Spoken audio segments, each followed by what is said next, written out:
Mga master, kapansin-pansin po na natigil ang pag-release ng DBM ng mga Special Allotment Release Order or SARO para sa PBB 2021 ng maraming DepEd offices.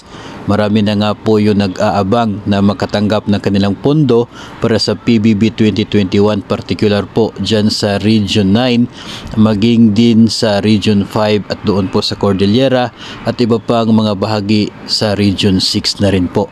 No, so sa ngayon po ay mayroon po tayong natanggap na mensahe from some of you at nagpadala po sa atin ng kopya ng isa pong sulat from DBM to different division offices sa Region 6 po, no. Dalawa ay I guess tatlo na mga letter yung natanggap po natin. Yung dalawa po ay para po sa Division of Capiz at maging sa Division of Negros Occidental.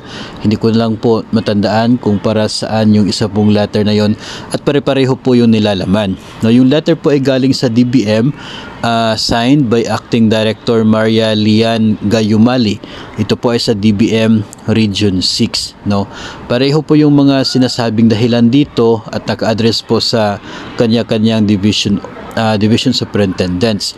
Nakikita po natin mga master na pwede pong ito din yung dahilan ng pagtigil ng release ng SARO para sa PBB, maging dyan din po sa Region 9. Ayon po sa sulat na ito mga master ay nagkaroon po ng magnitude ng PBB releases nationwide at ang epekto po nito ay exhausted ang Miscellaneous Personnel Benefits Fund ng DBM. No, kaya nga po yun ang dahilan kung bakit hindi po natuloy yung pag-release ng SARO para po sa iba pang mga opisina ng Department of Education.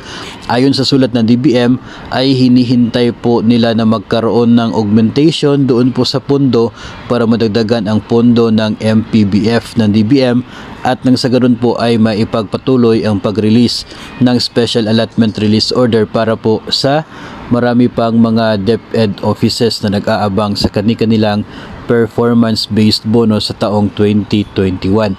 So parang matatagalan pa bago makatanggap ng SARO ito pong mga remaining offices sa iba't ibang DepEd regional offices po na wala pang pondo ngayon for PBB 2021. And masamang balita din po ito para sa mga personnel ng iba't ibang division offices and regional offices ng DepEd na kabilang din po sa hindi pa nabigyan ng pondo para sa kanilang PBB 2021. Inuna kasi ng DepEd yung pag-release ng SARO through DBM para po sa mga school-based personnel. So sa ngayon, hindi pa po natapos yung pamimigay ng pondo for school-based personnel at ito nga din po mga nasa division offices and regional offices maging sa central office din ay wala pa rin pong pondo for their PBB.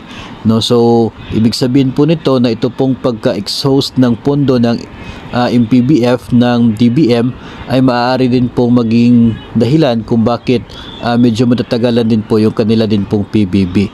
No, so ito po ay natanggap po natin simula po kanina and kahapon yung first letter po tungkol dito. Binigyan nyo po ako ng kopya kaya po naisipan po natin na baka po ito yung dahilan talaga kung bakit natigil po yung pag-release ng SARO for PBB ng iba't ibang government offices including DepEd na rin.